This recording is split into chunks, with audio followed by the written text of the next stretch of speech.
Good morning, everyone. Today's topic is data warehouse architecture.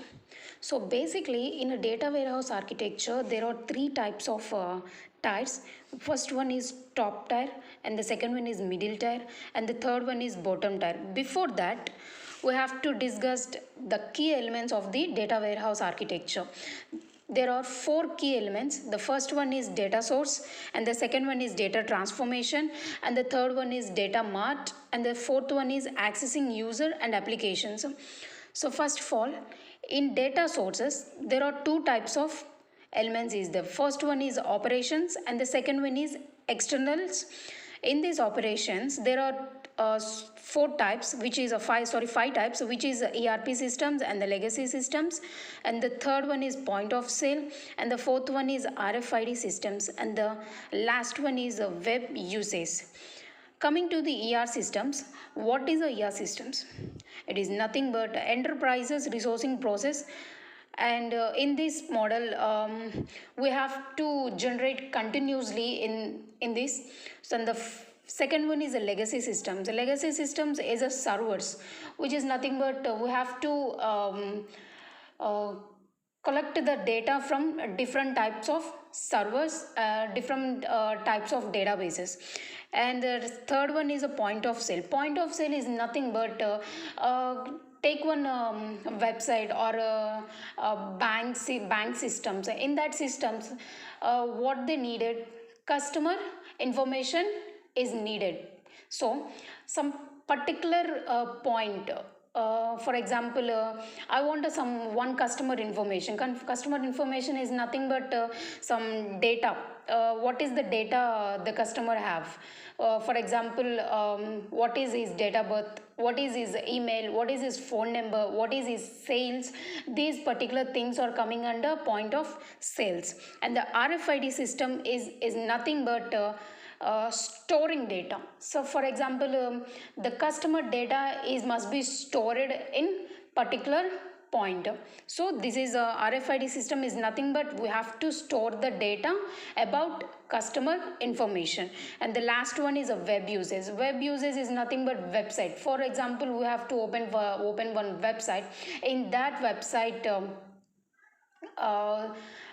have some particular elements and they have some important elements, or a huge number of elements. Is nothing but website is a for example, take one college website. In that website have some different types of departments and the different types of groups. So this is all coming under website. So this particular elements is coming under web uses. And the second one is and the second type in data sources is external. So external in this, suppliers, customers, and government. Suppliers is nothing but sales department. Take some sales department. In the sales department is employees. Employees do this some supplies. Some product suppliers. And the second one is the customers. Customers means bank. For take some take one example, banking system. In that banking system is the customers are coming to the bank and do some debits or cash withdrawals or something. Government it has some rules and regulations parts. So this is all coming under external. So second one is a data transformation. In this data transformation, see some points. The select data, extract the data, cleanse the data, and the compute the data, fields and integrating data, and the load data. Select the data. Select the data means we have some large amount of data in different data sources. In that we don't want to some huge amount of data. In that particular huge amount of data, we have to select some particular data that we want.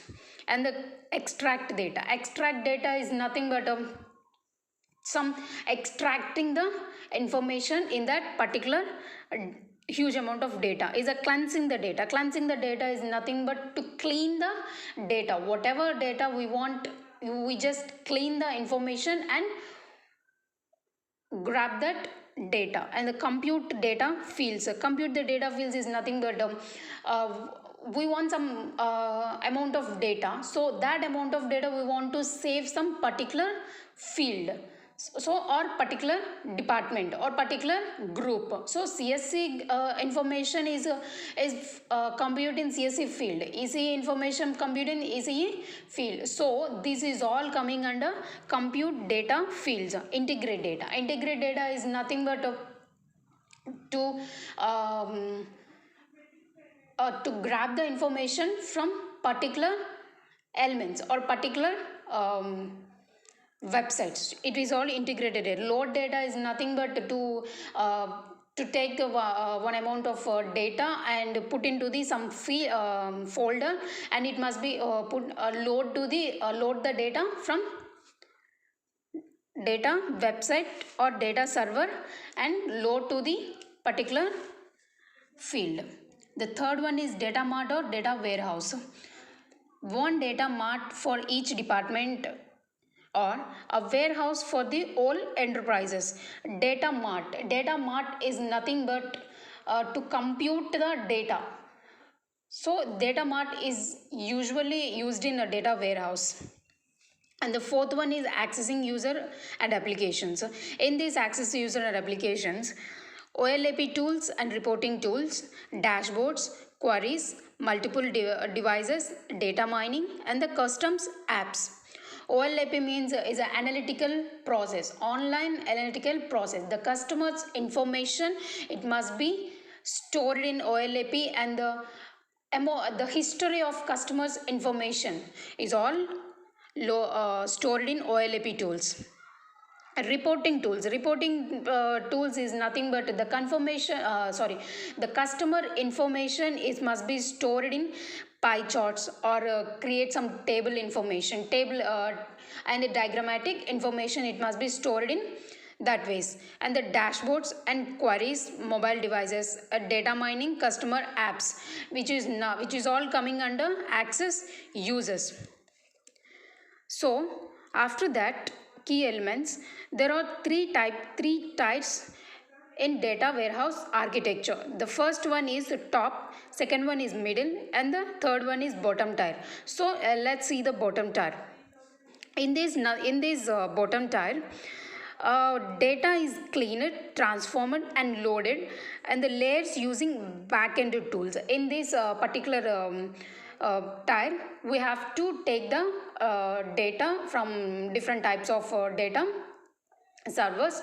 So we have to clean the data, and after cleaning the data we have to transform data, and after transformation we have to load the data some particular folder we want. So this is all using under backend tools. And the second one is a middle tier. So the middle tier is a data warehouse in an OLAP server which is implemented using either a ROLAP or a MOLAP model. This application tier presents an abstract view of the database. This layer is also acts as a mediator between the end user and the database. So in this OLAP server is nothing but OLAP server, which means online analytical process, is nothing but whatever information we want from customer, the whole information is kept in OLAP server, which means the historical data is stored in OLAP server, which is working between the end user and the database. Coming to the top tier. So top tier is nothing but the top tier is a front-end client layer. It could be query tools, reporting tools, managed query tools, analysis tools, and data mining tools. In this particular thing, the customer details is stored, and after query tools, reporting tools is nothing but the whole information we must be reported. We have reported by different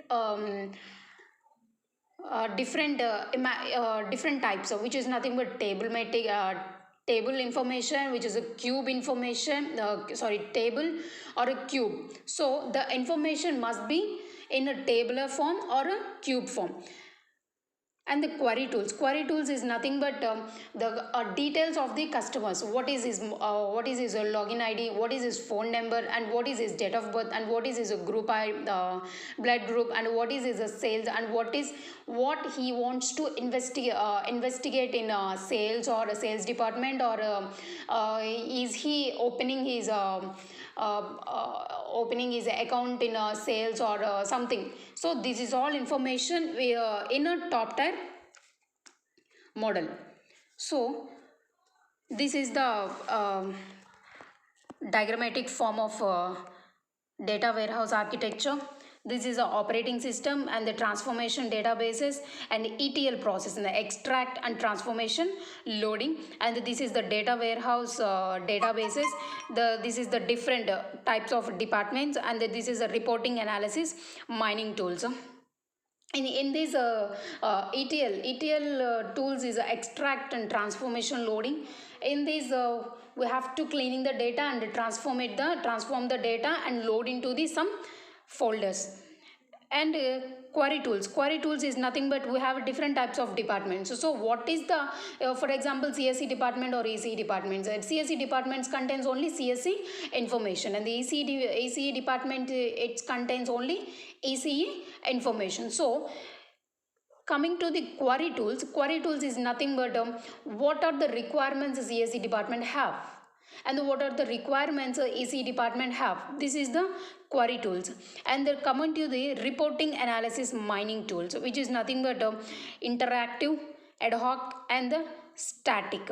So these are all, and this is all testing side. Some ad hoc testing, where for example ad hoc testing is the last stage of testing in this. So the information, the whole customer information will be tested, all the details, requirements or need or kept in some folders. Is it correct, is it kept or not. So this is all coming under ad hoc and reporting analysis. Reporting means we have to report all the information about customer in a tabular form or cube form. So this is all the data warehouse architecture. Coming to the metadata. What is metadata? See, metadata is suggest some high-level technological data warehousing concepts. It is a quite simple. Metadata is a data about data which defines the data warehouse. It use it for building, maintaining, and managing the data warehouse. For example, 2903 KG72 90.00. This is an unknown data. So in unknown data we have to visualize the data. So first one is a 2903, what is it? And the second one is KJ77, what is it? And the 90.00, what is it? So we have to analyze this unknown data. So first 2903, which is customer sales number, and what is it? KJ72. This is the customer ID, and the customer sales how many sales cost is 90 rupees. So this is a cost, and this is a ID, and this is a number. So we have to analyze the unknown data. This is analyze the data and kept into the data warehouse. So this is all coming under metadata. Finally, this is the data warehouse architecture diagram, and this is all about the data warehouse architecture. Thank you so much.